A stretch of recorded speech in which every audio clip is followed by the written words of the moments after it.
Welcome to Dishing It, the show where I bring you a taste of Haiti, sometimes in a traditional way, other times it's fusion, but always with a Nadege twist. I'm your host, Nadege Fleur, and guess what? Today we are making one of my favorite dishes, sauce pois noir. Growing up, whenever I got a good beating from my dad, you know what he would make me? Sauce pois noir with digi blanc and legumes.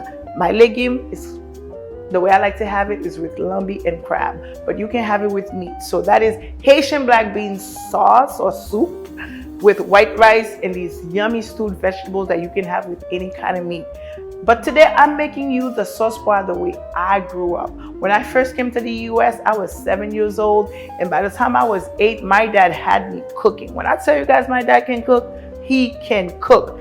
And he does not like to eat, but he loves liquid. So bouillon, sauce pois, soup, those are his thing. And sauce pois was on a weekly rotation at my house. And being that we're from the south of Haiti, Muntorbec, hello, Lekai, you know that we're putting coconut milk in everything. So I am going to show you how you can make sauce pois no matter where you are in the world, no matter where you're from, and have that authentic Haiti taste, especially if you are using my yummy Fleur d'Epis all-purpose seasoning.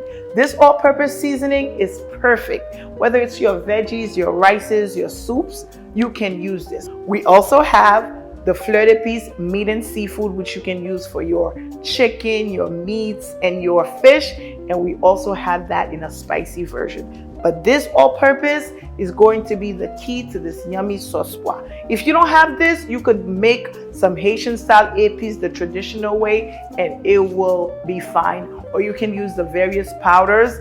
But Fleur d'Epis just changes the whole depth and dimension of your cooking game. So let's get cooking this yummy sauce pois.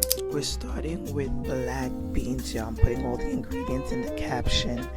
But yeah, we're gonna create our pois, which is go through it, remove any cracked pieces in case there's a rock in there. Then of course you're gonna wash it with cold water, and then you're gonna take it and put it in a separate pot of cold water. You just wanna, just in case there's any dirt that settles to the bottom, you're not just pouring it in. And then we're gonna take that pot, bring it over to the stove. We're gonna add some garlic, some scallions, and a little bit of oil, and then let that come to a boil. And then as soon as it boils, some pieces will rise to the top. Just add a little cold water to settle them. Let your beans cook for about 45 minutes to an hour until they're nice and soft. And then we're gonna put it in a blender. You're gonna leave some beans because sauce pois is supposed to have some bean pieces. I see here in the US we just blend everything, but I grew up with some pieces in there. You're gonna use your favorite blender or your bullet, and then you're just gonna blend it as fine as you want. You could blend it so fine that you don't even need to put it through a sieve or a strainer, but I do anyway, just so it could be nice and smooth. And then we're gonna blend it with the rest of the liquid that we reserved in the pot. And then it tastes good already because the garlic and scallions are in there.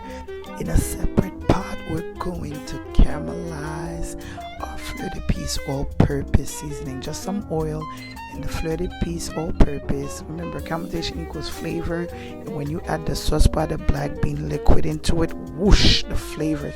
Then we're just gonna season with aromatics. Bell pepper, we put our cloves in there so they don't get loose. And then of course, parsley, thyme, a Scotch bonnet. And we're gonna do what I used to do as a kid. We're gonna cut up a green plantain and add it in it. That gives it body, that gives it flavor, and just reminds me of my childhood.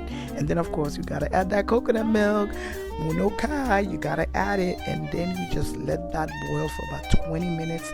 All those flavors come together. I added a little Fleur d'Epis spicy and some butter.